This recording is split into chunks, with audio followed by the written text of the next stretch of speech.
Okay, तो आज का टॉपिक इतना ज़्यादा वो नहीं है, बड़ा ठीक है। हमारा जो मेन टॉपिक है आज नेव बेस्ड एल्गोरिथम के बारे में पढ़ना है, ठीक है। उससे पहले हम कुछ चीज़ें देख लेते हैं, उसके प्रायर में हमें क्या चाहिए होती है समझने के लिए। नाइव बेस को समझने से पहले हमें कॉन्सेप्ट चाहिए, पहले तो प्रोबेबिलिटी का एंड देन कंडीशनल प्रोबेबिलिटी का सिंपल कॉन्सेप्ट आप लोगों को याद होगा कि प्रोबेबिलिटी क्या थी। रैंडम अकरेंस के किसी भी इवेंट के होने की कितने चांसेस हैं, इस तरीके से हम इसको डिफाइन कर रहे थे, ठीक है। तो अब प्रोबेबिलिटी जो थी, फॉर एग्जांपल अगर मैं एक भी कहता था, हमने सबसे सिंपल प्रोबेबिलिटी में वो पढ़ा था कि कॉइन टॉस होने की हेड आने की प्रोबेबिलिटी क्या है। कितनी होती है वैसे हेड आने की प्रोबेबिलिटी? 0.5। 0.5 होती है, ठीक है, ठीक है। इसके अलावा टेल आने की प्रोबेबिलिटी सेम होती है, सेम। ठीक है। ये दोनों सिमिलर होता है।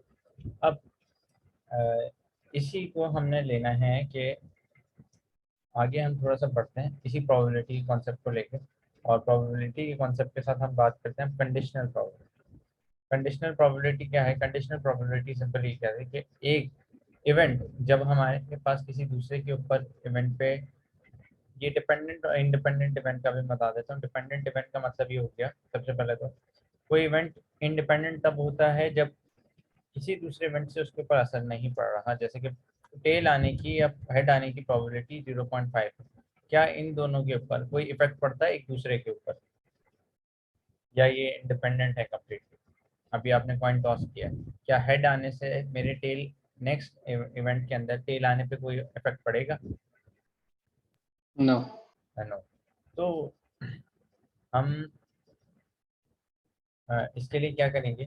अब ये तो हो गया इंडिपेंडेंट इवेंट का कॉन्सेप्ट। डिपेंडेंट इवेंट के अंदर आपके पास किस तरीके से, फॉर एग्जांपल सबसे सिंपल हम ये लेते हैं कि हमारे पास तीन, एक बैग के अंदर तीन रेड बॉल्स हैं और तीन ब्लू बॉल्स हैं, ठीक है। अगर हम इसमें से रेड बॉल निकाल लें, अच्छा इसमें से अभी मुझे बताएं कि रेड बॉल आने की प्रोबेबिलिटी कितनी है और ब्लू बॉल आने की प्रोबेबिलिटी कितनी है?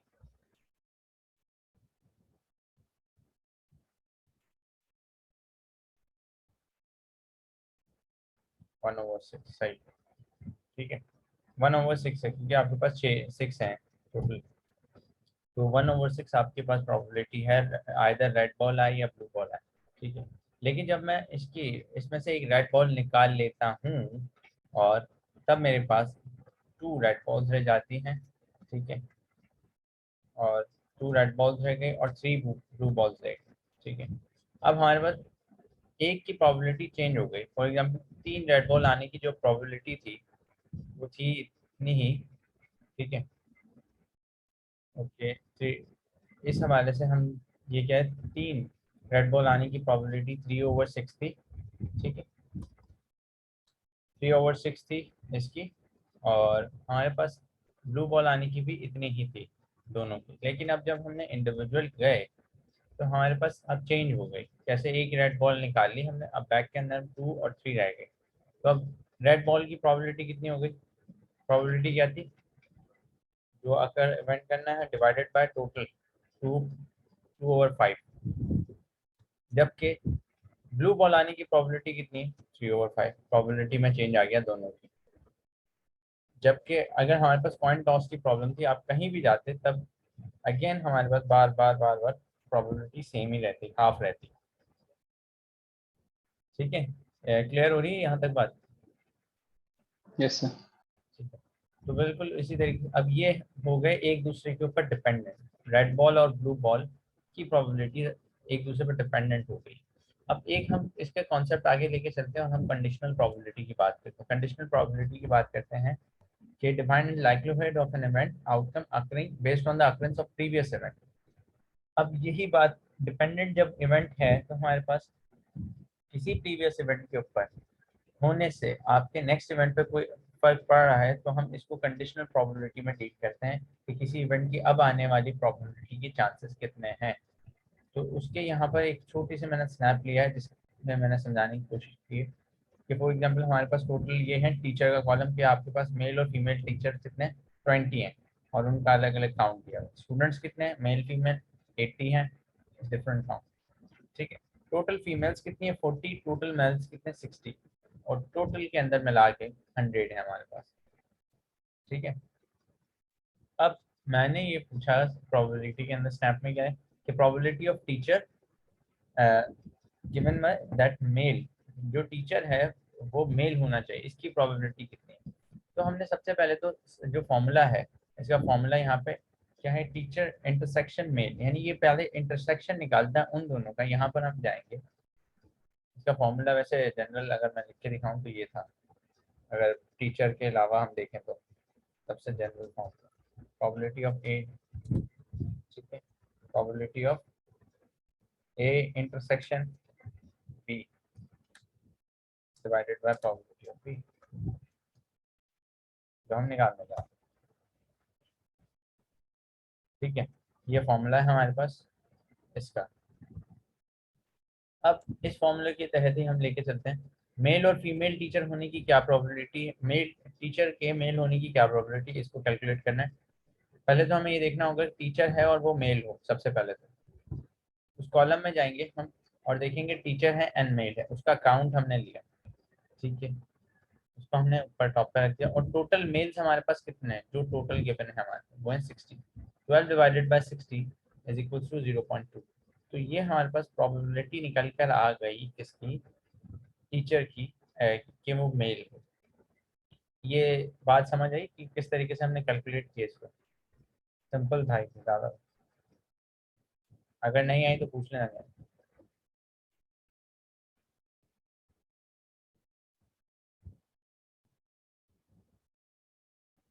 सबको क्लियर है? Yes, sir. चलें अब हम बात करते हैं इसी फॉर्म नाइव बेस की बात करते हैं। ठीक है, नाइव बेस के अंदर भी यही सिलसिला है, बस इसके अंदर वो भी कंडीशनल प्रोबेबिलिटी के ऊपर ही काम करता है। और अगर आप उसकी मैथमेटिक्स के ऊपर जाएंगे देखेंगे तो आपको पता लगेगा कि कंडीशनल प्रोबेबिलिटी से ही निकला हुआ फॉर्मूला है बेसिकली, वो ड्राइव ही पूरा कंडीशनल प्रोबेबिलिटी पर है। ठीक है, लेकिन बस उसके अंदर फर्क ये आ जाता है कि वो दो कंडीशनल प्रोबेबिलिटीज को अपने साथ डील करता है। ए प्रोबेबिलिटी ऑफ ए एंड ये डिवाइड हो रहा है हमारे पास प्रोबेबिलिटी ऑफ बी से। ये कंडीशनल प्रोबेबिलिटी का फॉर्मूला है। जब हम ये इसमें दो कंडीशनल प्रोबेबिलिटीज इसलिए आती हैं, हम लोग इसका मैं नीचे फॉर्मूले जो मैंने एग्जांपल लिया उसके हिसाब से मैं बस दिखा दूंगा, उसके अंदर ज़्यादा क्लियर हो जाएगा। लेकिन हम इसके अंदर डिपेंडेंसी दोनों के ऊपर कायम करते हैं कि अगर ये इवेंट अकर हो रहा है तो इसके क्या चांसेस हैं। ठीक है, पहले ये अगर प्रीवियस में हो गया, या फिर ये इवेंट अगर होने के क्या चांसेस हैं। इससे हमें क्या फ़ायदा होता है क्लासिफायर के अंदर, इस फॉर्मूले से हमें ये नीचे नज़र आ रहा है। मैं एक थोड़ा सा इसकी जो स्नैप है, इससे पहले मैंने नेव बेस्ड क्लासिफिकेशन के अंदर थोड़ी सी एल्गोरिथम के हवाले से लिखी हुई कि ये multi class classification problem technique easiest to understand for binary और कैटेगोरिकल। यानी ये सबसे ज़रूरी तो अच्छा एक चीज़ ये कि इसके अंदर जो इनपुट है ना, वो आपके पास न्यूमेरिक से ज़्यादा कैटेगोरिकल होने चाहिए क्लासिफायर के अंदर, नाइव बेस्ड में। ये नाइव बेस्ड प्रोबेबिलिटीज़ के ऊपर काम करता है, और प्रोबेबिलिटीज़ के अंदर डिस्क्रीट जब आपके पास वैल्यूज होती हैं, क्या क्योंकि इवेंट्स डिस्क्रीट होते हैं तो उनके ऊपर काम करता है बेसिकली। अगर आपके पास कंटिन्यूस है तो मुझे बताएं कि कंटिन्यूस वैल्यू की अगर मैं प्रोबेबिलिटी निकालने जाऊं तो एक इन्फिनिट स्पेस में निकल सकती है प्रोबेबिलिटी कंटिन्यूस वैल्यू की? निकल नहीं सकती, बहुत मुश्किल हो जाएगा कि एक पर्टिकुलर एक इंडिविजुअल पॉइंट की ना आपको निकालनी है और जबकि वैल्यूज कंटिन्यू है। तो यहाँ पर हमें प्रोबेबिलिटी में हमें कैटेगोरिकल और इनपुट्स का यूज़ करके हमें प्रोबेबिलिटी कैलकुलेट करनी पड़ती है डिस्क्रीट इवेंट्स की। अब हमारे पास यहाँ एक एग्जांपल है, यहाँ पे मैंने जो इलस्ट्रेशन दिखाई है, सबसे पहले ये फॉर्मूला है नाइव बेस के अंदर। ठीक है, इसमें से हम बस नाइव बेस के अंदर थोड़ा सा एक चेंजेस होती है, ये बेस थ्योरम से ही होता है। यहाँ पे मैंने प्रोबेबिलिटी ऑफ बी लिखी हुई है, लेकिन यहाँ पे हमें इसी को इस तरीके से रखता हूँ कि क्लास, हमें प्रिडिक्ट क्या करनी होती है सबसे पहले तो ये बताएं। क्लासिफायर है तो क्या प्रिडिक्ट करना होगा, Class. एक क्लास प्रिडिक्ट करनी होगी बिल्कुल। क्लास प्रिडिक्ट करनी होगी, लेकिन क्लास को हम प्रिडिक्ट किसकी बेसिस पे करेंगे, डेटा की डेटा की बेसिस पे। तो बिल्कुल उसी तरीके से हमने यहाँ पे फॉर्मूला जैसे था, एक क्लास की बेसिस पे आपने एक क्लास प्रेडिक्ट करनी है, probability of class given that particular data, जो भी आपके पास डेटा गिवन है उसकी बेसिस पे आपने क्या करनी है, प्रोबेबिलिटी बतानी है कि उस क्लास की प्रोबेबिलिटी कितनी है। ठीक है, उसके फॉर्मूला के लिए बस ये सिंपल प्रोबेबिलिटी का फॉर्मूला याद रखें कि सबसे पहले हमें डेटा पे जाना होगा, हमें ये भी तो पता करना है कि उस पर्टिकुलर डेटा के ऊपर वो क्लास आ भी, कौन सी क्लासेस आ रही हैं बेसिकली। ठीक है, और उसको मल्टीप्लाई करेंगे हम प्रोबेबिलिटी ऑफ क्लास से, ये फॉर्मूला है। ठीक है, अभी मैं फॉर्मूला नीचे करके दिखाता हूँ इसको किस तरीके से करना है, लेकिन बस अगर ये बात भी समझ आ रही है कि हमें इसके अंदर कंडीशनल प्रोबेबिलिटी के अंदर इस तरीके से करना है नाइप पेज के अंदर, कि हमारे पास क्लास की प्रेडिक्शन जो है वो डेटा की बेसिस पे होगी गिवन दैट पर्टिकुलर डेटा। समझने के लिए अभी ये बात समझ आई है?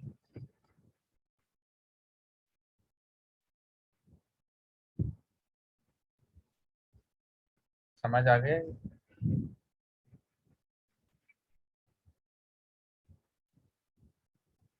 यस। सब खामोश इतने लग रहा है समझ नहीं आया। बाकी भी बोल सकते हैं हबीब के अलावा।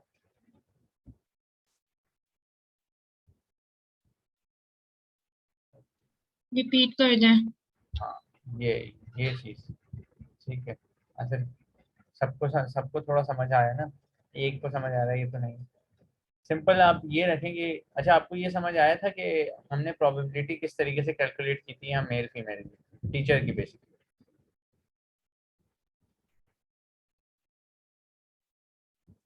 जिसने यस। जिसने मुझसे ये पूछा था कि रिपीट करता है।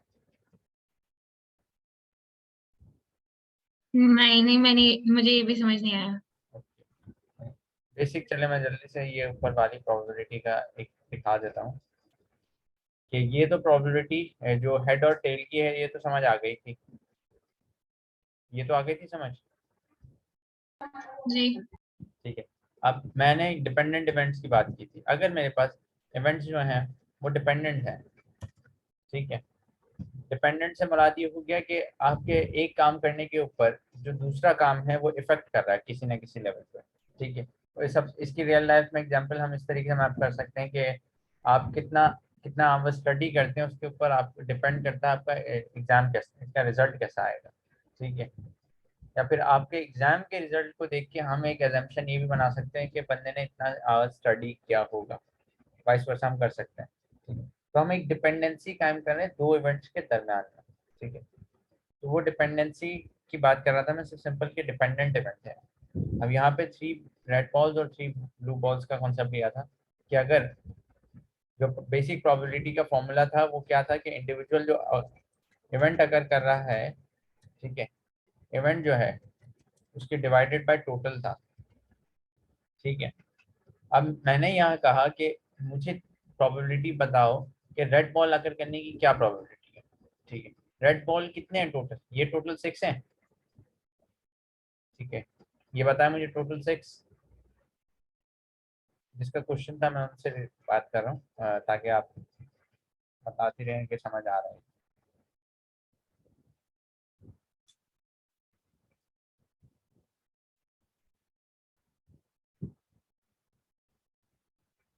तो हम यहाँ की बात कर रहे थे, मैं ये बात करता है इंडिविजुअल इवेंट के टोटल से डिवाइड करते हैं। यहाँ पे टोटल रेड बॉल अगर करने की प्रोबेबिलिटी कितनी होगी, रेड 3 बॉल्स है हमारे पास और टोटल बॉल्स हमारे पास बैग में 6 है, तो 3/6 मीन्स कितनी हो गई, हाफ हो गई प्रोबेबिलिटी आपकी किसी भी एक रेड बॉल की। और यही बात ब्लू बॉल पे भी लागू होती है, लेकिन जब हमने एक रेड बॉल बैग में से निकाल ली तो प्रोबेबिलिटी का पूरा सीन ही चेंज हो गया, रेड की 2/5 एंड ब्लू की 3/5। अब इससे हमें ये पता लग रहा है कि ये जब डिपेंडेंसी कायम होती है तो इस डिपेंडेंसी के नतीजे में जो इंडिविजुअल इवेंट्स हैं उनकी प्रोबेबिलिटी चेंज हो जाती है। ठीक है, किसी एक इवेंट के अकर होने से। तो यहीं पे यहाँ जो कंडीशनल प्रोबेबिलिटी का फॉर्मूला है, कंडीशनल प्रोबेबिलिटी में हमने यही किया।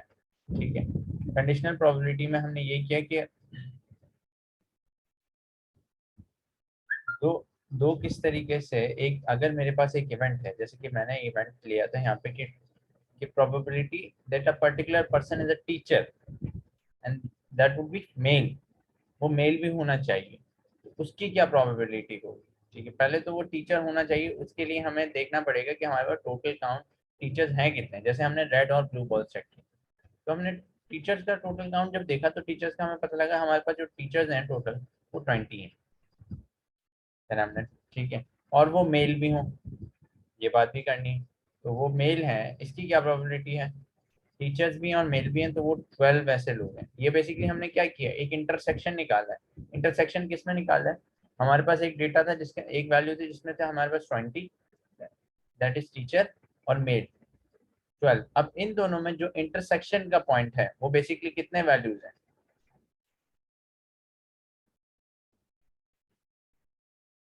कितनी वैल्यूज हैं इंटरसेक्शन जो कर रही हैं आपने? वैल्यू का काउंट पूछा मैं सबसे।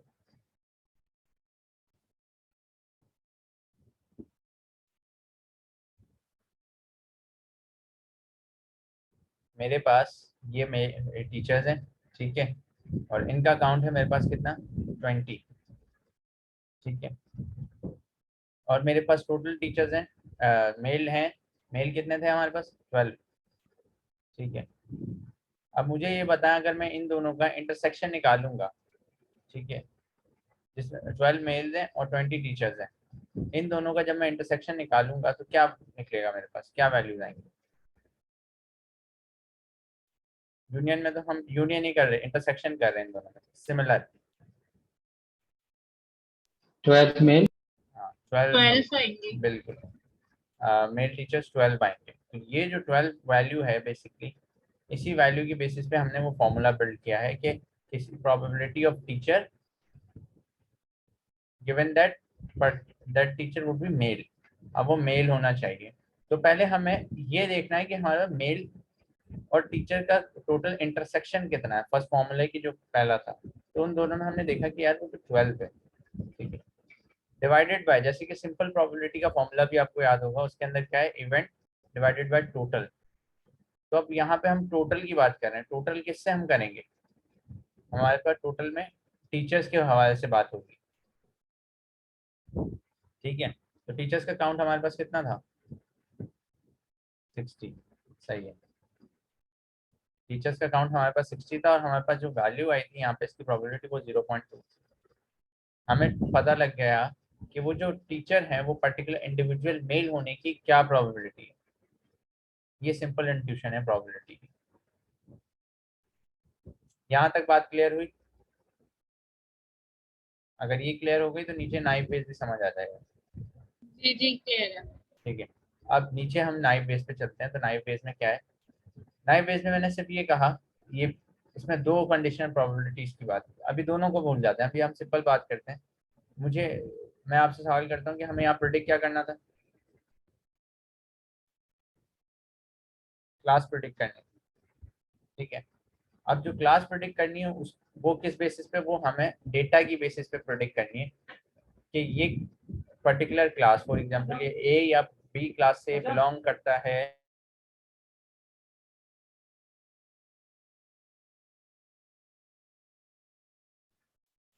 ओके, तो मैं ये कह रहा था कि क्लास किसी पर्टिकुलर, ये ए या बी क्लास से बिलोंग करता है, वो डिपेंड करता है उसके डेटा पे। इसकी और आसान एग्जांपल कि बंदा अगर आज फ्लू है उसको, या फ्लू नहीं है, पॉजिटिव है, आइदर कोविड पॉजिटिव या नेगेटिव है, तो उसकी एग्जांपल जो है वो हम उसकी डेटा की बेसिस पे लेंगे। डेटा क्या होगा, उसको फ्लू हो रहा हो, ठीक है, या फिर उसको फीवर हो, ठीक है, इस तरीके के जितने भी फीचर्स होंगे हमारे पास उस पर्सन से रिलेटेड, वो मुझे बताएंगे कि उसकी क्लास क्या है, ठीक है। अब मैं यहाँ पे पहले हमने जो मॉडल लिया था वो, जब हमने डिसीजन ट्री में देखा था, वो एक इफ एल्स जनरेट कर रहा है। यहाँ पे मैं उनकी प्रोबेबिलिटीज कैलकुलेट कर रहा हूँ कि किसी बंदे को फ्लू है तो उसके पॉजिटिव होने के कितने चांसेस हैं, कोविड पॉजिटिव। इंट्यूशन बिल्ड करनी है, अभी से इंट्यूशन की बात कर रहा हूँ कि इंट्यूशन ये है, ये इंट्यूशन समझ आई, ये क्या है? Yes sir. जी समझ आ गई। ठीक है, चलें, जब ये आ गया तो अब ये नीचे इमेज है ना, ये आपको और समझा देगी, ठीक है। अब यहाँ पे हमने क्या कैलकुलेट करना है, हमने कैलकुलेट करना है, फॉर एग्जांपल एक बंदा कंप्यूटर बाय करेगा या नहीं करेगा, उसकी क्या प्रोबेबिलिटी। बहुत सिंपल क्वेश्चन, ये मेरे पास गिवन है डेटा सेट, ठीक है। अब हम ये इनर मैथ्स है ना, इसकी बताने लगा हूँ मैं, ये इनर मैथमेटिक्स सिंपल होगी, ज़्यादा हैवी नहीं है। कोई बंदा कंप्यूटर बाय करता है, उसकी प्रोबेबिलिटी क्या है। हमने बताया था कि उसकी प्रोबेबिलिटी डिपेंड किस पे करती है, किसी क्लास की प्रोबेबिलिटी उसके, बोलो यार, डेटा पे। डेटा पे। अब डेटा पे, अब हमारे पास, मैंने फॉर एग्जांपल यहाँ पे क्वेश्चन में लिखा हुआ है कि किसी बंदे की प्रोबेबिलिटी बाय करने की, कंप्यूटर बाय करने की यस है, ठीक है, वो कंप्यूटर बाय करता है। उससे रिलेटेड कुछ डेटा फीड्स हमें मौजूद है। इस डेटा में देखिए कि एज की कॉलम के अंदर जाके देखें तो इन्होंने डिस्ट्रीब्यूट किए हुए कि लेस देन इक्वल टू 30, 31 से 40, 40 से ग्रेटर। इनकम के हवाले से लिखा हुआ है, स्टूडेंट है या नहीं है, क्रेडिट रेटिंग के हवाले से कुछ है, और फिर लास्ट में हमारे टारगेट वेरिएबल है, यस नो यस नो। अब इन फीचर्स की बेसिस पे मुझे जनरल करना है, जनरलाइजेशन निकालनी है कि आदर वो कंप्यूटर बाय करेगा या नहीं। सिंपल उसी फॉर्मूले का यूज करना है। फॉर्मूला क्या था हमारे पास, फॉर्मूला था probability class given that data, यहाँ पे क्लास आ गई और यहाँ डेटा आ गया, सही है। नोटेशन ऑन करते हैं, क्या आ गई क्लास, एंड ये आ गया मेरे पास पूरा डेटा फील्ड, ठीक है।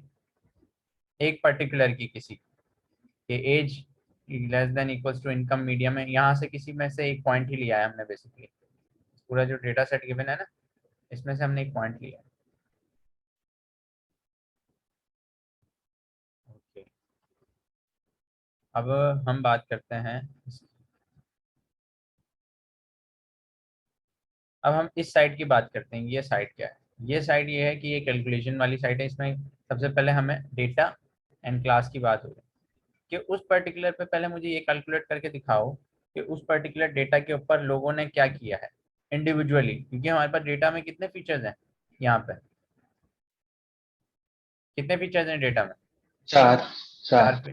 चार फीचर्स हैं जिनकी बेसिस पे हमने प्रोडिक्शन करनी है, ठीक है।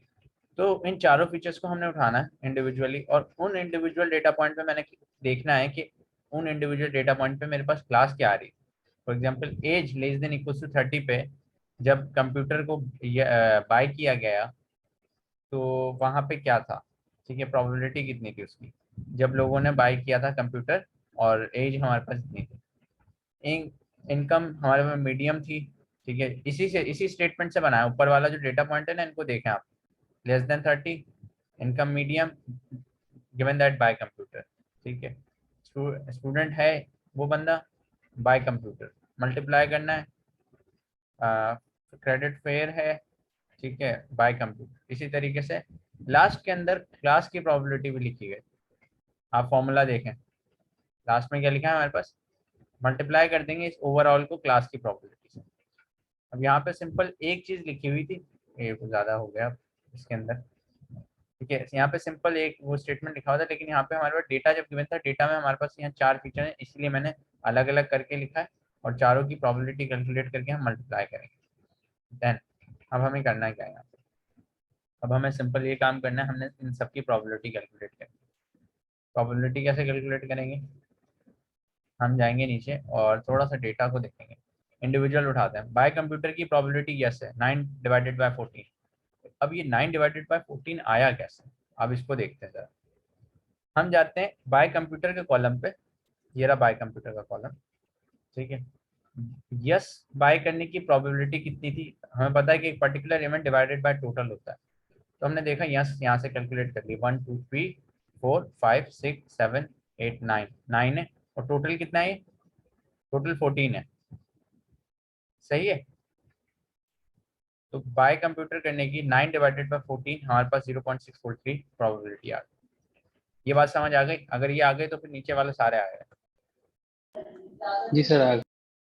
रिपीट करना है,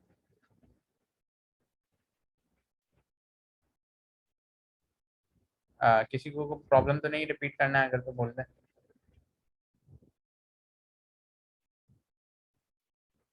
ठीक है, चलें, अब हम बात करते हैं इसी तरीके से,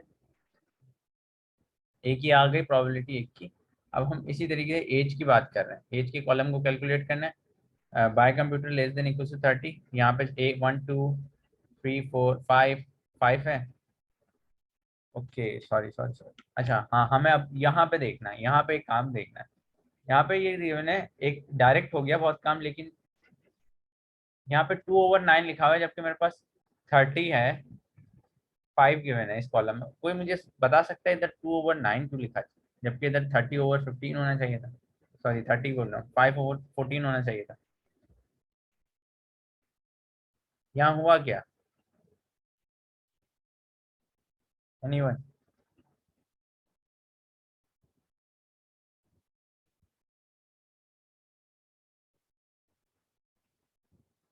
बिल्कुल सही।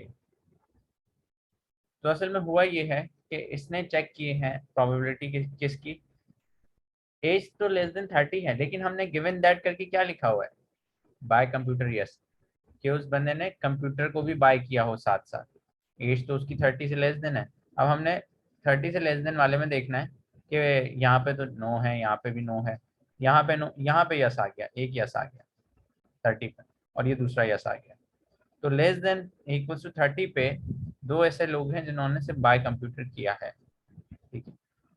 और बाय कंप्यूटर यस की कितने थे, टोटल 9 थे। देन 2 डिवाइडेड बाय 9 से हमने प्रोबेबिलिटीज की कैलकुलेट कर ली, ठीक है। ये बात समझ आई सबको? आ गई? यस। ओके चलें सही। अब इसी तरीके से यही प्रोबेबिलिटी कैलकुलेट की इनकम की, इनकम मीडियम है, बाय कंप्यूटर यस 4/9।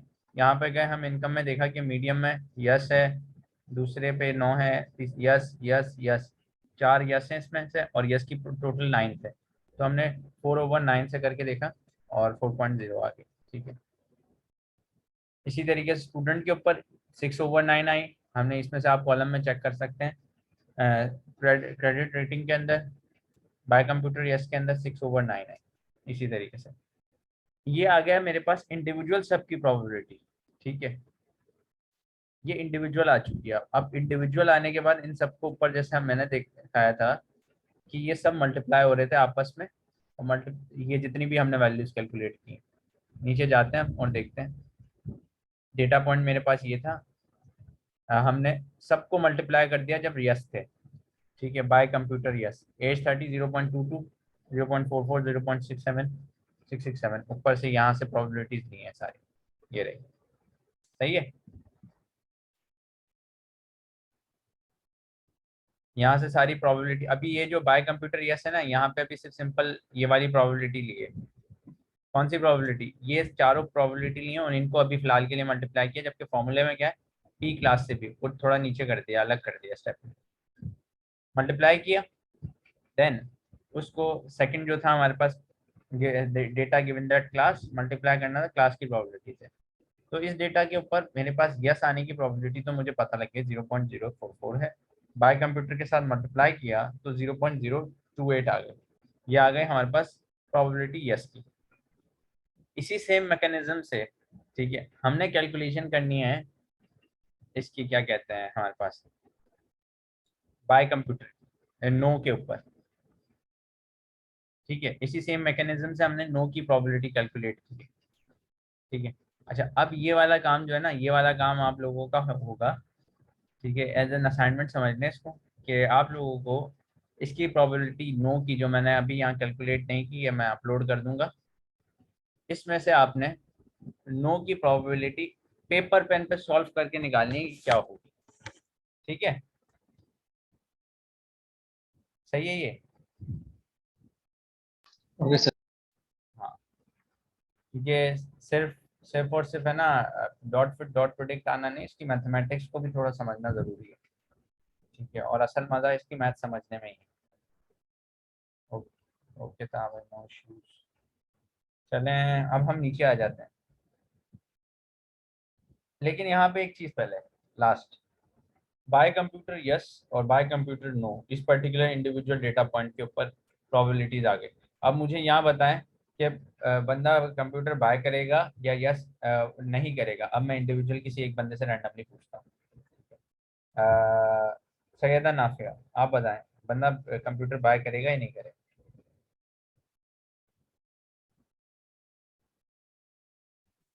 सर किसमें पूछ रहे हैं? इसमें से ये जो आपको सामने नजर आया है, ये जो हमने प्रोबेबिलिटीज अभी कैलकुलेट की हैं, ठीक है, ये प्रोबेबिलिटीज हमने कैलकुलेट की है ना अभी। यहाँ तक आपको समझ आया है? वैसे यहाँ तक क्लियर था? सर इससे ऊपर का समझ, ये नीचे वाला सुना नहीं।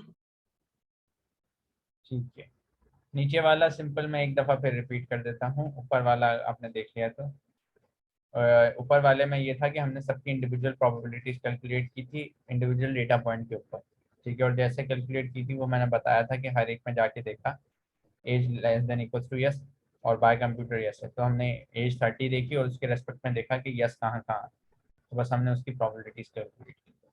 जैसे ही वो कैलकुलेट हो गई तो फॉर्मूले में था कि आपको पी डेटा स्लैश क्लास इनको मल्टीप्लाई करना था आपस में। हमने वही काम किया, जो जितनी भी हमने उस इस पर्टिकुलर इंडिविजुअल डेटा पॉइंट की प्रोबेबिलिटीज निकाल ली थी ना, कि एज के ऊपर कितनी आ रही है, इनकम पे यस की कितनी है, स्टूडेंट होने पर, इन सबको आपस में मल्टीप्लाई किया। देन मैंने इसको मल्टीप्लाई कर दिया क्लास की प्रोबेबिलिटी से, जैसा कि फॉर्मूले की रिक्वायरमेंट थी ऊपर, ये देखें, ठीक है। अब मेरे पास बाय कंप्यूटर यस होने की साथ साथ बाय कंप्यूटर नो की प्रोबेबिलिटीज आ गई। अब मेरा सवाल आपसे ये है कि बंदा वो जो इंडिविजुअल है वो कंप्यूटर लेगा या नहीं लेगा, इन इसकी बेसिस पर लेगा, क्या करेगा? मतलब बाय करेगा क्यों करेगा बाय? क्योंकि उसकी प्रोबेबिलिटी ज्यादा आ रही है ना।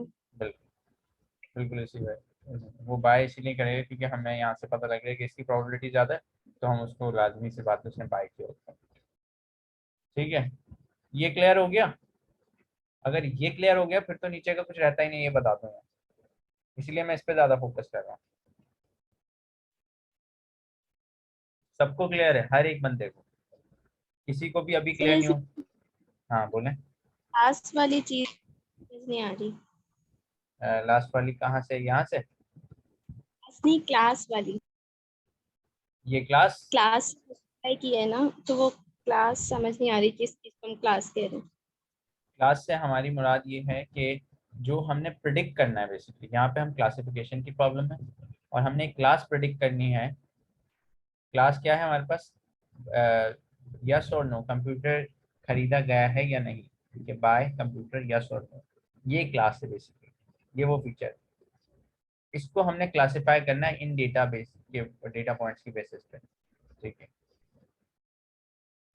तो अब हमें यहाँ पर फॉर्मूला क्या है, अगर हमने ऊपर जो देखा था, हमने इंडिविजुअल प्रोबेबिलिटीज कैलकुलेट की थी किसकी, यस होने पे उस पर्टिकुलर डेटा पॉइंट पे, जो भी निकली थी उसको हमने मल्टीप्लाई लाजमी करना था क्लास के साथ।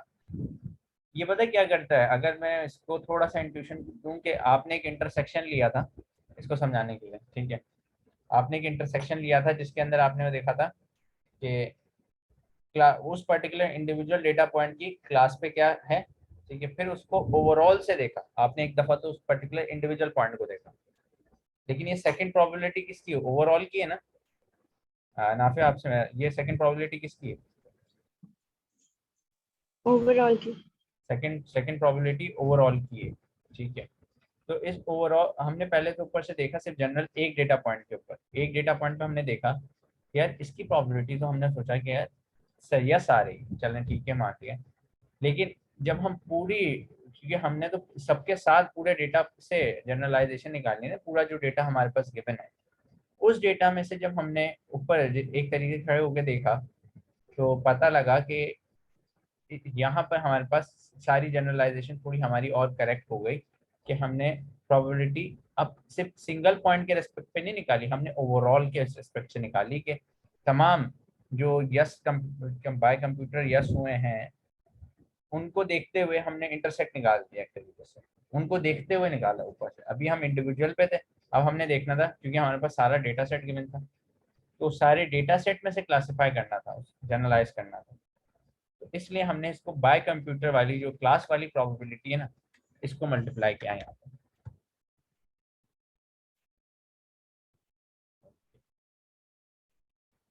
अभी भी अगर क्लियर नहीं है तो मैं फिर भी बता दूंगा, जो बात क्लियर नहीं हो नहीं रही वो बता दूँ। क्लियर है अब क्लियर, पक्का क्लियर है? जी। चलिए ठीक है सबको। Yes sir. चलें फिर हम नीचे चलते हैं। ठीक है, अब कुछ वैसे अब कुछ रहा नहीं है इतना ज्यादा ना, इसके अंदर काम तमाम हो गया इसका। अब वही थोड़ा सा वो पुराना काम कि अब डेटा सेट के साथ काम भी करना जरूरी है। ठीक है, यहाँ पे हमने पांडास इन लाइब्रेरी से फेमिलियर एंड टेंथ सेपरेट मैंने लास्ट टाइम बता दिया था। ये गॉसियन नाइव बेस, ये नाइव बेस की जो लाइब्रेरी sklearn.naib बेस में से हमारे पास गॉसियन नाइव बेस है। ठीक है, ये पहले मैं बता दूं, गॉसियन नाइव बेस हम तब यूज करते हैं जब हमारे पास बाइनरी क्लासिफिकेशन होती है। बाइनरी क्लासिफिकेशन से मेरी क्या मुराद है, मैंने बाइनरी क्लासिफिकेशन से मेरी क्या मुराद? 0-1 की बेसिस पे जो होगी, ठीक है, यस या नो। ये बिल्कुल। और मेरे पास इससे क्या मुराद है कि खिजर साहब मल्टी क्लासिफिकेशन,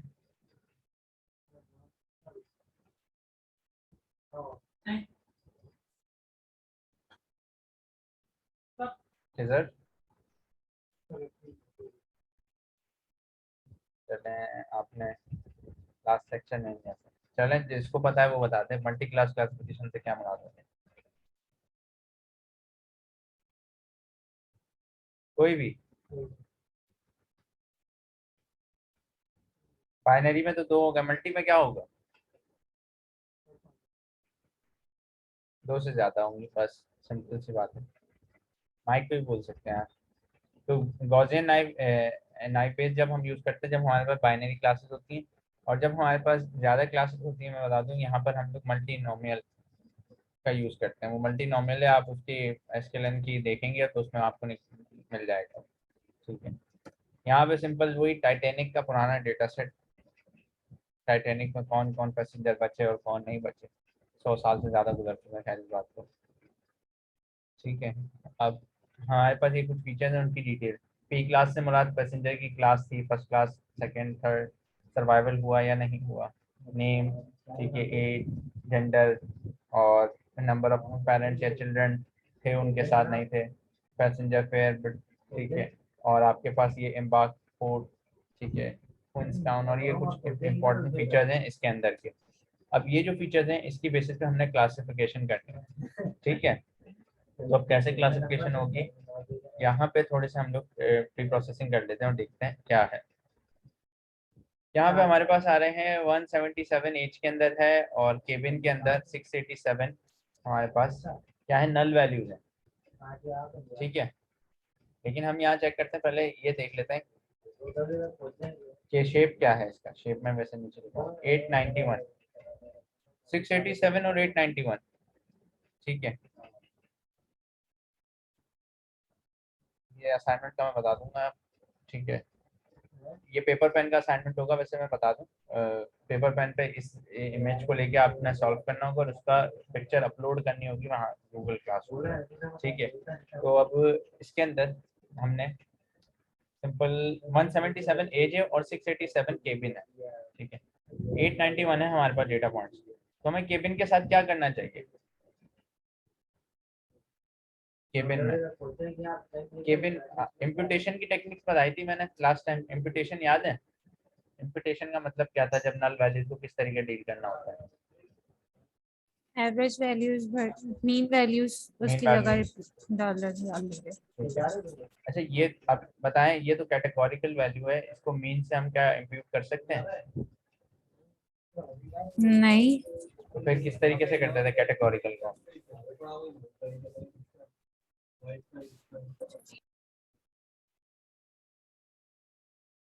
डिक्शनरी से, वो मैपिंग के जरिए। हम लोग कैटेगोरिकल को करते थे मॉड। ठीक है, जो कितना यानी अकरेंस है, कैटेगोरिकल को करने के लिए है हमारे पास मॉड होता है, मीन नहीं। ठीक है, क्लास जाओ करवाता हूँ चले जी।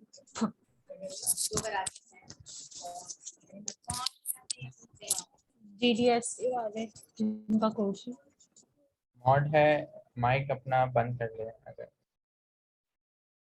ओके, तो मॉड से हम कैटेगोरिकल को करते थे और मीन से भी करते थे हम बेसिकली इसको, जो हमारे पास न्यूमेरिक होता था ज़्यादा अच्छा करते तो हम मॉड से भी न्यूमेरिक को, लेकिन उसके लिए कुछ कंडीशंस होती है और उसके लिए यह है कि आपको वो जो बुक मैंने रेकमेंड की थी essential statistics for non stem data analyst, उस बुक के अंदर डाउनलोड कर लें उसको और उसके खास तौर पे उस पोर्शन पे जाएं जहाँ पे आपके पास ये वाली स्टैटिस्टिक्स डिफाइन है, तो उसके अंदर सारी बातें पता लग जाएंगी डीप के अंदर के कहाँ कहाँ पे कौन सी चीज़ यूज़ करनी चाहिए हमें, मीन कब यूज़ करना है, मॉड का।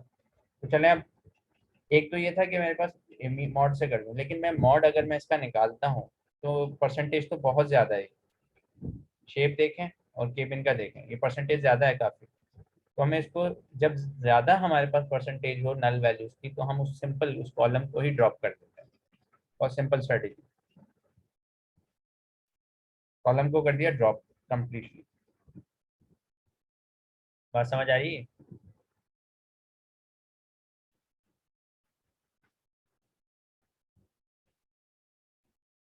यस और नो तो बोल दो यार। यस। चलो सही। जब ज़्यादा हमारे पास, सिंपल ये बात है कि जब ज़्यादा परसेंटेज हो जाए उस कॉलम के अंदर नल वैल्यूज की, तो हम उसे ड्रॉप कर देते हैं। नहीं आई समझ? चलो तो मैं बता देता हूँ। ठीक है, अब मेरे पास अगर केबिन को ड्रॉप करेंगे, बिल्कुल केबिन को ही ड्रॉप करेंगे, इसलिए ड्रॉप करेंगे क्योंकि इसकी परसेंटेज बहुत ज़्यादा है। ठीक है, इसकी परसेंटेज कैसे ज़्यादा हम यूँ देख लेते हैं अभी। यह है 687 आपके पास। ठीक है, 687 है और टोटल मेरे पास कितना है, थोड़ा सा विजुलाइज करके काम, 687 divided by 831, sorry 91, then multiply by 100।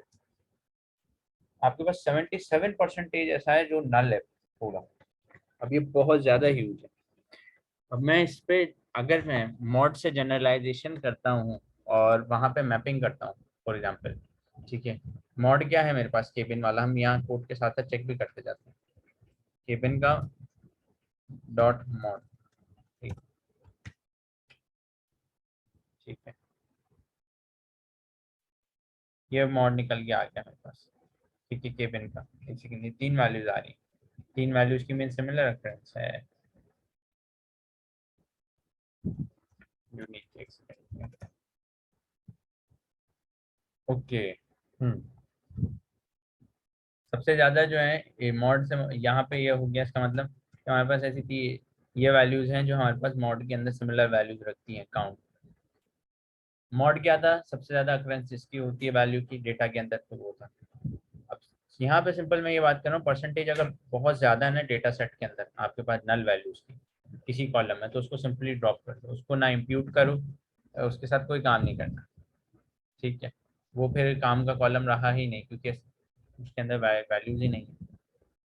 Okay चलो, आपको पता आ गया समझ, तो हम नीचे जाते हैं। लेकिन एज को हम 177 था, एज के अंदर हमारे पास याद है हमें 177 था, कितना परसेंटेज हो जाएगा वैसे, डिवाइडेड बाय 891, 19%। ठीक है, फिर इसको हम इम्प्यूट कर सकते हैं। ठीक है, इम्प्यूट किससे करें हम, ये बात भी है। मीन, मीडियन, मॉड, तीनों चीज़ें निकाल के देती मैंने यहाँ पे उस पर्टिकुलर कॉलम पे, क्योंकि ये एक न्यूमेरिक कॉलम है। ठीक है, और ज़्यादा बेहतर जो है हम अगर देखें, ठीक है, मॉड के अलावा अगर मैं देखूं, मीडियन और मीन ज़्यादा अच्छा रहता है इसके लिए। और सबसे बेहतर न्यूमेरिक कंटिन्यूस के ऊपर प्रॉब्लम स्टेटमेंट से रिलेटेड देखना पड़ता है थोड़ा एनालाइज, मीन ज़्यादा बेहतर रहेगा एज के ऊपर, कि अगर हम मीन से इम्प्यूट कर दें इसको, तो मीन की जो वैल्यू आ रही है वो मेरे पास 29 पॉइंट समथिंग है, तो मैं इस वैल्यू से करने जा रहा हूँ इसको इम्प्यूट। सॉरी, मैंने यहाँ हाँ मीडियन से किया था क्योंकि मीडियन क्लोज था, इसको मीन से भी कर सकते हैं वैसे।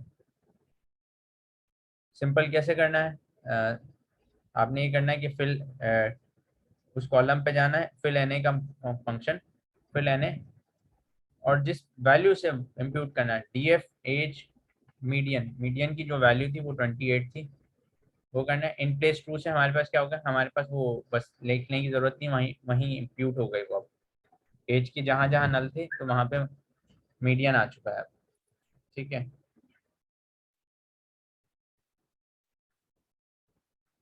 ओके, इम्बाग, अच्छा इम्बाग के अंदर भी थे मेरे ख्याल से कुछ मिसिंग वैल्यूज ना, हाँ इम्बाग के अंदर सिर्फ 2 थी, तो हम उसको सिंपल कैटेगोरिकल है, तो कैटेगोरिकल में मैंने उससे ऊपर देख लिया और एस से हमने इसको वो कर दिया मॉड की बेसिस पे, ठीक है। 2 वैल्यूज को, अब यहाँ पे सिर्फ केबिन रह गया, बाकी सब इम्प्यूट हो चुके हैं। यहाँ तक बात क्लियर है?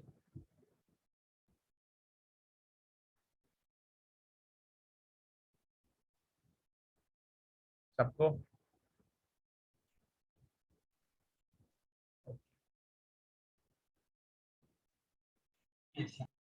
सही सही, चलो डेटा साइंटिस्ट हो जाएंगे आप लोग इससे बहुत जल्द।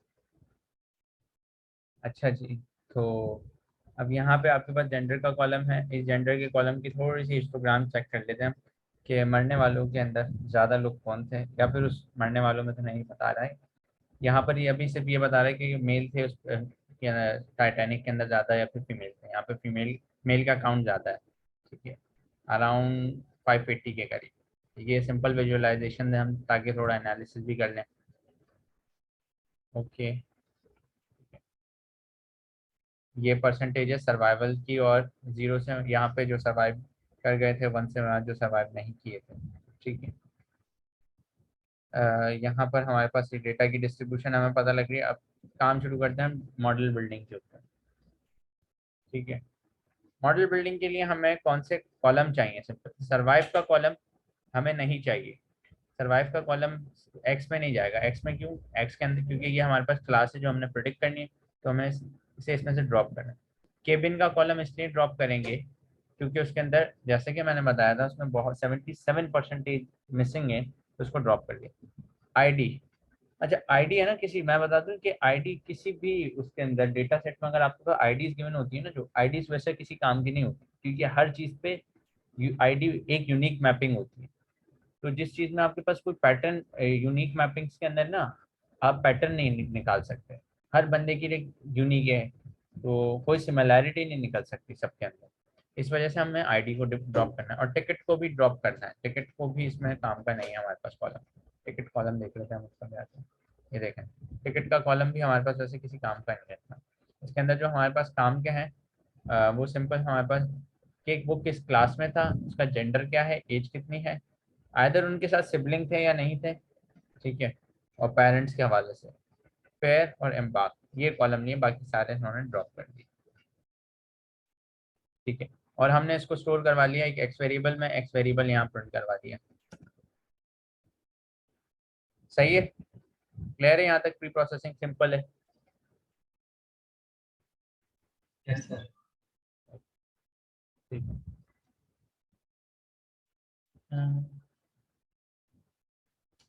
ओके। अब हम एम्बार्क का थोड़ा सा वैल्यू काउंट देख लेते हैं। ये देखें क्यू एस और सी, वैल्यू काउंट्स वगैरह देखते हैं, ठीक है। यहाँ पे हम थोड़ी कर रहे हैं इनकोडिंग। लास्ट टाइम मैंने यूज किया था एक इनकोडर टेक्निक क्लास के अंदर, अगर किसी ने देखी नहीं वो क्लासेस देख लो, स्टैटिस्टिक्स वाले में मैंने यूज की है लेबल इनकोडिंग, क्योंकि मैंने बताया था उसके अंदर काफ़ी डिटेल से कि कैटेगोरिकल प्रोसेसिंग के ऊपर प्रोसेस नहीं हो सकता, हमें न्यूमेरिक वैल्यू चाहिए होती है। तो मैंने इसको जहाँ जहाँ पे फीमेल है उसको 0 से इनकोड किया है, और जहाँ जहाँ मेल है उसको 1 के साथ, ठीक है। इसी तरीके एम्बार्क की जो क्लासेस थी एस क्यू एन सी, इनको मैंने 1 2 3 के साथ इनकोड कर दिया सब। अब हमारे पास सारा का सारा डेटा न्यूमेरिक फॉर्म में आ चुका है। अब जैसे कि हमें पता है कि न्यूमेरिक डेटा हमें चाहिए होता है अपने मॉडल के लिए, तो अब हमारे पास मॉडल बिल्ड करने के लिए हम रेडी हो गए। यहाँ पे हमने ट्रेन टेस्ट स्प्लिट है, इसको चलाया, ठीक है। इसके अंदर अब 70% डेटा, वही बात है कि एक्स ट्रेन के अंदर आपके पास 70% ऑफ डेटा आ चुका है, एक्सट्रेन में और 30% आपका यहाँ। वेट अ सेकेंड, ओके मैंने ऊपर शायद वो कॉलम रन नहीं।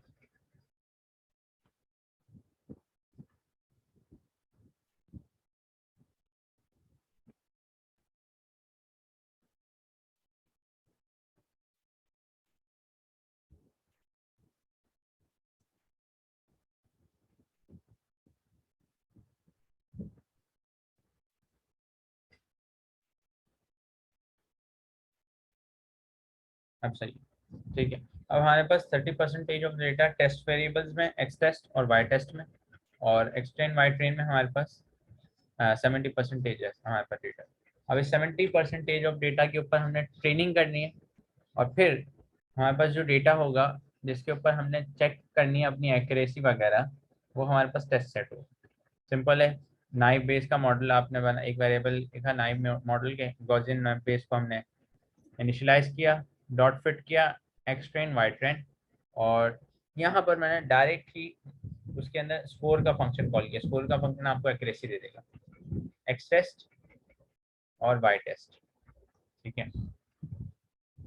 एक्स टेस्ट और वाई टेस्ट आ गए हैं हमारे पास, और यहाँ पे मैं स्कोर बना देते हैं, और 80% ऑफ द एक्यूरेसी। वाओ, ये था हमारे पास मॉडल बिल्डिंग।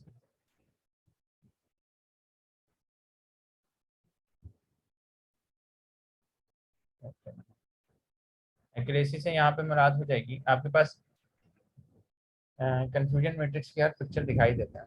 कंफ्यूजन मैट्रिक्स,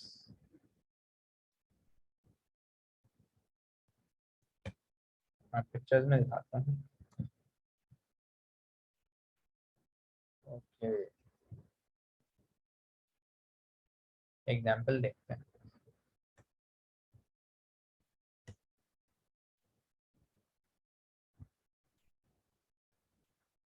ठीक है, अच्छा ये कॉन्सेप्ट थोड़ा कंफ्यूजिंग है, ठीक है, तभी इसको कंफ्यूजन मैट्रिक्स कहा जाता है, ठीक है।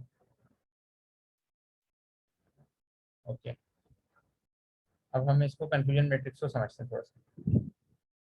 टीपी से मुराद हमारे पास ट्रू पॉजिटिव होता है, ठीक है। ट्रू पॉजिटिव, फॉल्स पॉजिटिव, यहाँ मैं इमेज कॉपी करता हूँ इसकी,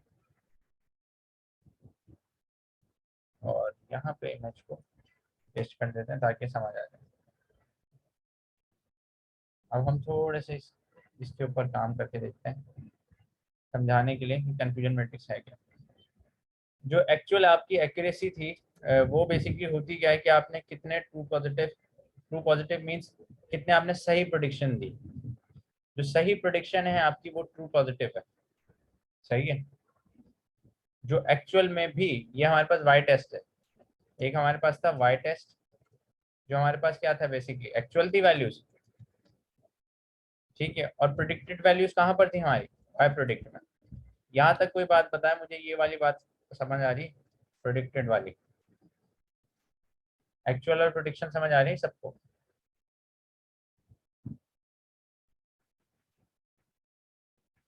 बाकी लोग भी हैं क्लास में, जी सर। चलो सही। एक्चुअल से मुराद मेरी यहाँ पे सिंपल वो वैल्यूज हैं जो हमने वाई टेस्ट में थी, और प्रिडिक्शन से मुराद जो मेरा मॉडल उसके ऊपर प्रिडिक्शन देगा, ठीक है। अब हम एक्यूरेसी जो निकालते थे वो इन दोनों के कंपैरिजन से निकालते थे कि जो वाई टेस्ट है वो वाई प्रिडिक्शन सही दे रहा है या नहीं दे रहा। वाई प्रिडिक्शन मॉडल ने जो प्रिडिक्शंस किए हैं वो वाई टेस्ट की ही तरह है या नहीं है, ठीक। जितना जितनी आपके पास सिमिलैरिटी बनती थी उतना आप कहते थे कि ये मॉडल हमारा एक्यूरेट है, ठीक है। ओके, रिपीट कर देता हूँ, चले मैं रिपीट कर देता हूँ। मेरे पास 10,0,1, ये मेरे पास कुछ क्लासेस हैं फॉर एग्जाम्पल, ठीक है। इसके अंदर हम लोग ये ले लेते हैं कि कंप्यूटर बाय किया या नहीं किया। 10 से सॉरी, कंप्यूटर बाय से नहीं, सर्वाइव हुआ है या नहीं हुआ है। ये सर्वाइवल नहीं हुआ, सर्वाइवल हुआ है, ठीक है। ये मेरे एक्चुअल थे जो डेटा सेट में मेरे पास मौजूद थे, क्योंकि हम लेबल डेटा के ऊपर काम कर रहे हैं जिसके अंदर डेटा कि हमें पता होता है कि हमारा आंसर एक्चुअल में है क्या। ये बात तो पता, ये बात तो क्लियर है ना आपको।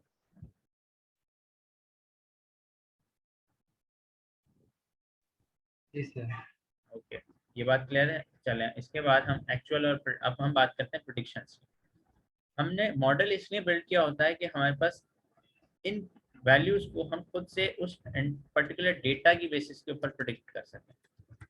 ठीक है, अब वो प्रिडिक्ट कैसे करते हैं, मॉडल उनमें से लर्न करता है। जैसे अभी मैंने ऊपर नाइफ बेस में समझाया कि किस तरीके डेटा ने मैथमेटिकली प्रोबेबिलिटीज कैलकुलेट की और लर्न की। अब मॉडल का काम है इनको प्रिडिक्ट करना। फॉर एग्जांपल मॉडल ने इस पहले वाले प्रिडिक्ट कर दिया 0 0 0 एंड 1। ठीक है, ये हो गई मेरे पास प्रिडिक्शन जो मेरे मॉडल ने की थी। मॉडल ने कैसे प्रिडिक्शन की थी ये ऊपर मैंने दिखाया है, ये हमने मॉडल डॉट प्रिडिक्ट के फंक्शन से। तो मॉडल ने उसी एक्स टेस्ट के ऊपर जिस जो हमारे पास गिवन है उसको हमने एक्स टेस्ट को भेजा। बेसिकली एक्स टेस्ट किसके ऊपर मैप हो रहा था, वाई टेस्ट के ऊपर। एक्स टेस्ट को भेजा और प्रिडिक्ट करवाया। अब इन दोनों का कंपैरिजन करवाया, जो ओरिजिनल मेरे पास एक्चुअल में है वैल्यूज एक्स टेस्ट के रेस्पेक्ट में होनी चाहिए थी। सेकंड वाई प्रिडिक्ट जो मेरे पास जो मॉडल प्रिडिक्शन लेके आया। ये बात क्लियर हुई? अगर ये क्लियर है तो फिर नीचे की भी क्लियर होती जाएगी। चलें ये भी क्लियर हो गई। अब मुझे बताएं, आप ही से चले, मैं एक छोटा सा सवाल करता हूँ, कंटिन्यू। ओके, इससे अब मुझे ये बताएं आप कि इसकी एक्यूरेसी कितने % इसने सही प्रेडिक्शन दी है। इसने सिर्फ एक प्रेडिक्शन गलत दी है मेरे मॉडल ने, कितने % इसने सही प्रेडिक्शन दी है? मनाल आप बताएं 50%। कितने % दिए?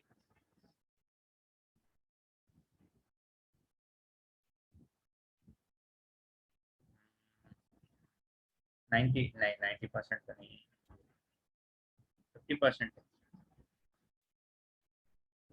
मेरे पास सिर्फ एक वैल्यू चेंज हुई है एक्चुअल में से, 3 वैल्यूज एज इट इज सही प्रेडिक्ट किए इसने। इसका मतलब कितने % एक्यूरेट है मेरा मॉडल? यस, 75% एक्यूरेसी है। इसको हम 25 से देखेंगे, ये 50%, 75 और कंप्लीट हो गया 100।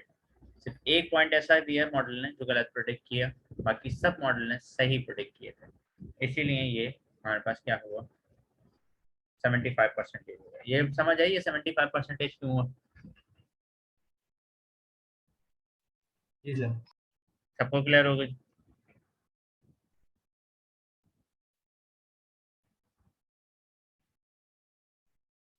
चलो, अगर अभी भी क्लियर नहीं हो तो पूछ लेना भाई, इसीलिए मैं कुछ और समझ। तो प्रेडिक्शन मॉडल ने की 75%। ठीक है, अब हमें ये कहलाएगा यहाँ पर हमारे पास जो एक्चुअल में मेरे पास ट्रू पॉजिटिव वो वैल्यूज होती हैं। अब ये कुछ टर्मिनोलॉजीज हैं जो आप पढ़ लें और समझ लें यहाँ पे कि ट्रू पॉजिटिव हमारे पास हमेशा वो वैल्यूज होती हैं जो कि प्रिडिक्ट मॉडल ने हमारे प्रिडिक्ट भी ट्रू की हो। ठीक है, प्रिडिक्टेड भी ट्रू हो और आपके पास एक्चुअल में भी ट्रू हो। ट्रू से मेरी मुराद यहाँ होगी फॉर एग्जांपल 1, हमारे पास 1 एक्चुअल में भी ट्रू और प्रिडिक्टेड में भी ट्रू, दोनों अगर ट्रू है, ठीक है, जो मेरे मॉडल ने किया। यहाँ पे इसकी एग्जांपल ये रही ट्रू पॉजिटिव की। ये 3 वैल्यूज ऐसी हैं जो ट्रू पॉजिटिव है। क्यों? क्योंकि मॉडल ने भी इनको सही प्रिडिक्ट किया और एक्चुअल में भी यही वैल्यू थी, तो इनको हमने कहा ट्रू पॉजिटिव। ठीक है, यहाँ पे देखते हैं, यहाँ पे लिखे हुए वाई एक्सिस पे लिखे हुए साइड पे प्रिडिक्टेड वैल्यूज, यहाँ एक्चुअल वैल्यूज।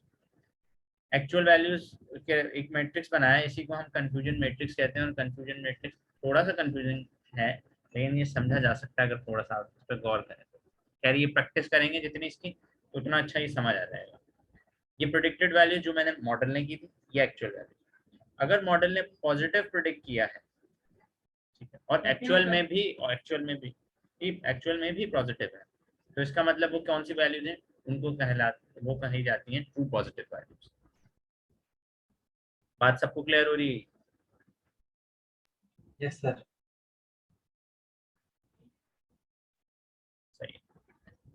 अब मेरे पास अगर मॉडल ने पॉजिटिव प्रिडिक्ट की है लेकिन एक्चुअल में मेरे पास वो नेगेटिव थी, एक्चुअल में मेरे पास वो नेगेटिव थी, तो वो मेरे पास हो गई फॉल्स पॉजिटिव। इसका आसान सा ये है याद रखने का कि आप आगे देखें पॉजिटिव नेगेटिव ऊपर से। पहले चले मैं ये कंप्लीट कर दूं, फिर टेक्निक बताऊंगा जैसे मैंने इसको याद किया था।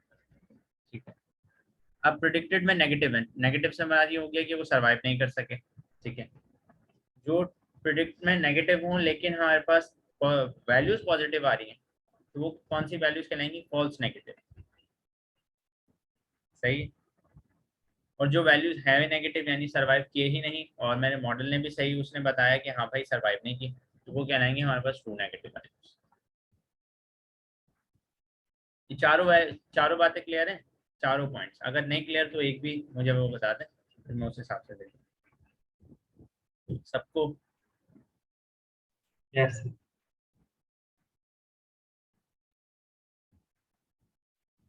ठीक है, चलो अब मैं इसकी है ना छोटी सी एक टेक्निक की बात करता हूँ जो जल्दी याद करने के लिए आसानी है। ठीक है,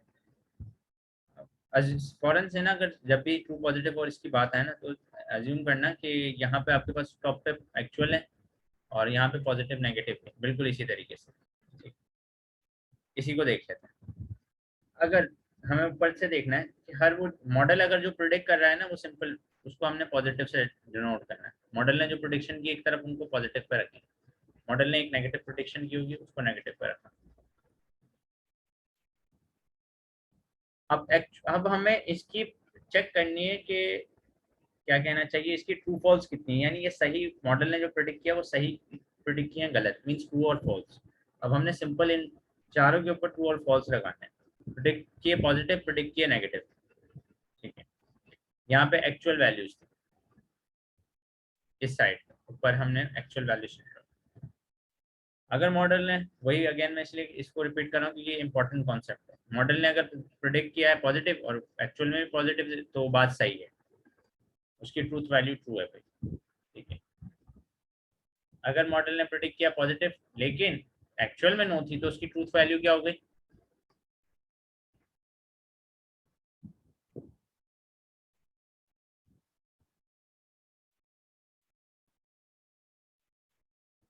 ट्रूथ वैल्यू से मुराद आप नहीं समझ रहे हैं कि फॉल्स और नेगेटिव, ट्रूथ वैल्यू से सिंपल मुराद फॉल्स और ट्रू हो। इसकी क्या होगी? और फॉल्स होगी। मॉडल ने तो हमारे पॉजिटिव प्रेडिक्ट कर दिया लेकिन एक्चुअल में वो जो था, इसकी आसान से एग्जांपल पॉजिटिव और नेगेटिव को छोड़ो, मैं सिंपल ये बोलता हूँ कि भाई वो बंदा जो है वो कोविड का पेशेंट था। ठीक है, लेकिन ठीक है वो कोविड का पेशेंट था और मॉडल ने भी उसको पेशेंट बता दिया, तो भाई वो बात मॉडल ने सही की, वो ट्रू है। ठीक है, मॉडल ने बताया कि वो पॉजिटिव है। ठीक है, अब वो बंदा फंस गया लेकिन एक्चुअल में वो नेगेटिव था, उसको कोविड ही नहीं था और आइसोलेशन में डाल दिया गया, उसके साथ ज्यादती हुई। तो ये गलत बात की मॉडल ने हमारे, तो वो फॉल्स है, फॉल्स पॉजिटिव। मॉडल ने हमारे नेगेटिव प्रेडिक्ट कर दिया कि मॉडल ने कहा कि यार ये बंदा जो है पेशेंट नहीं है और वो वाकई में पेशेंट नहीं था। ठीक है, ये मॉडल ने किया, ये एक्चुअल उसकी रिपोर्ट से बंदे की इंडिविजुअल की।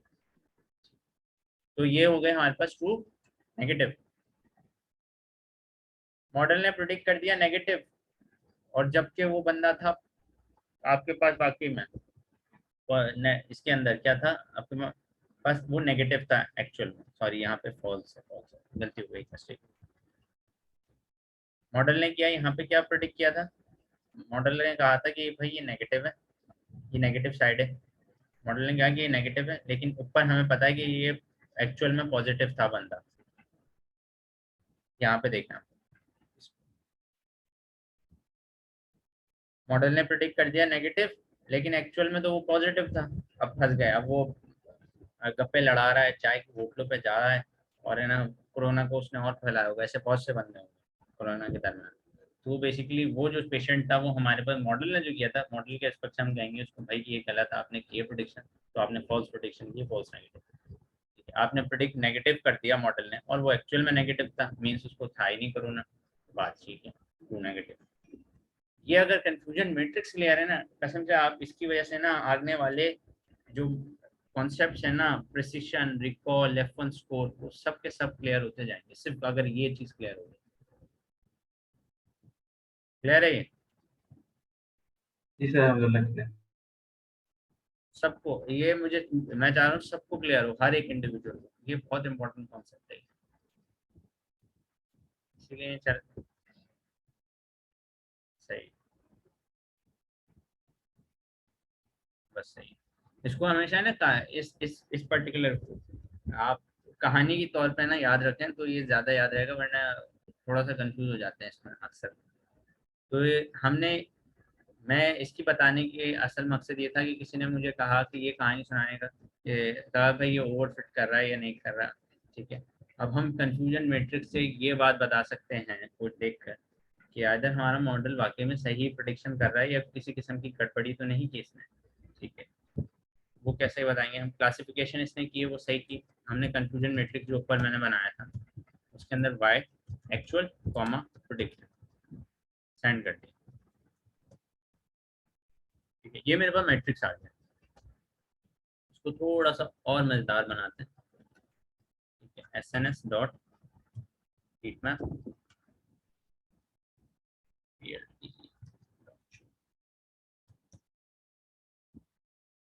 Okay okay okay and not true.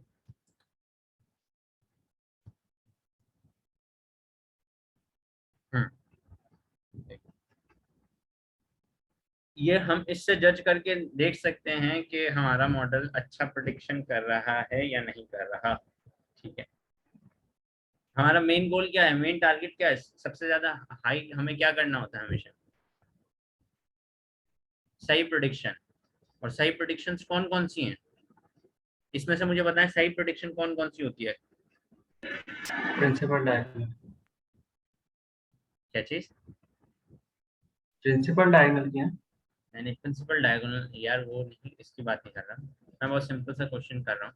True positive plus true negative, बिल्कुल सिजर ने सही जवाब दिया कि ये जो होती हैं एक्चुअल आपका इनसे कंसर्न होता है कि आपने ये बताना है कि आइदर वो पॉजिटिव पेशेंट था आइदर वो नेगेटिव पेशेंट। ठीक है, ये वाला था। बाकी उसके रिस्पेक्ट में अगर उसने ये किया, इसका मतलब पता है क्या है? इसका मतलब ये हुआ है बेसिकली, मॉडल ने जो प्रेडिक्शन कर दी ना फॉल्स नेगेटिव और फॉल्स पॉजिटिव, उसने इस एक साइड वाले डेटा पॉइंट को दूसरे साइड में डाल दिया और दूसरे को उसमें डाल दिया।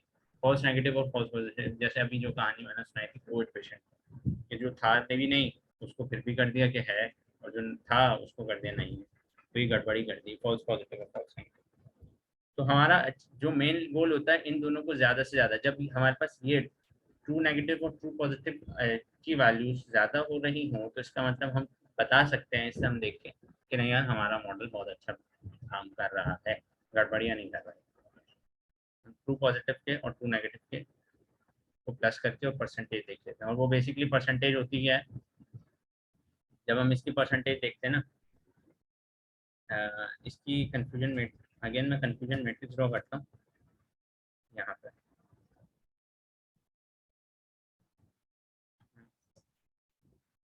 ये आ गया हमारे पास। ठीक है, हमें 156 है, ट्रू पॉजिटिव प्लस 63 हमारे पास हुआ है। ठीक है, ये हो गए।